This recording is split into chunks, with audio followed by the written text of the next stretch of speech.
কোটি কোটি শুক্রাণুর সাথে যুদ্ধ করে জন্ম নেওয়াই আমি সুইসাইড করার জন্য পৃথিবীতে আসিনি। আমি জন্মেছি সেরাদেরও সেরা হওয়ার জন্য। প্রতিদিন সকালে ঘুম থেকে উঠে যখন আয়নায় নিজেকে দেখি তখন বরাবরই মনে হয় আমি হলাম সৃষ্টির সেরা। আমাকে আমি ছাড়া হারাই এমন সাধ্য কার আছে? তোমাদের সুইসাইড করার এত সাহস আসে কই থেকে?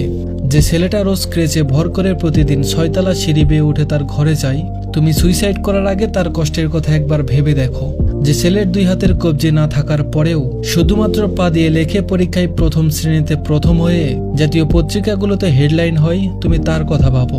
শোনো, জীবন এত সস্তা না। জীবন তোমাকে অনেক কিছুই দিয়েছে। শুধু একবার ভাবো, তুমি যদি সুইসাইড করো তাহলে তুমি জীবনকে কি দিয়ে গেলে? যে মায়ের গর্ভে তুমি মাসের পর মাস পরম যত্নে ছিলে, সেই মাকে তুমি কি দিলে?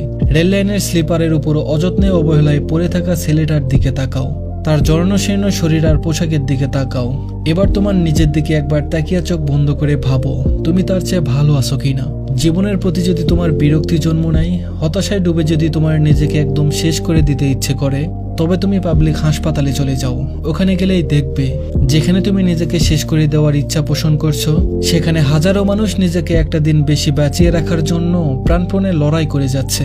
এবার তুমি তোমার নিজেকে জিজ্ঞাসা করো, তুমি মরে যাবে নাকি বেঁচে থাকবে? পবিত্র কোরআনে তোমাকে সৃষ্টির সেরা জীব হিসেবে আখ্যায়িত করা হয়েছে। তুমিই পারবে পৃথিবীর সেরা সেরা কাজগুলো করতে।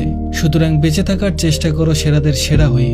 মনে রেখো, মরে গেলেই ফুরিয়ে যাবে, তখন তোমায় নিয়ে আর কোনো নতুন গল্প হবে না। তুমি হয়ে যাবে তখন সিলেবাসের বাইরের বিষয়বস্তু। তুমি মরে যাওয়ার সাথে সাথেই তোমার গুরুত্ব আমাদের কাছে গুরুত্বহীন হয়ে পড়বে। সুতরাং নিজের জন্য বাঁচো, নিজেকে প্রতিদিন একটু একটু করে ভালোবাসতে শিখো। দেখবে বেঁচে থাকার গুরুত্ব দিন দিন একটু একটু করে উপলব্ধি করতে পারছো। ধন্যবাদ সবাইকে।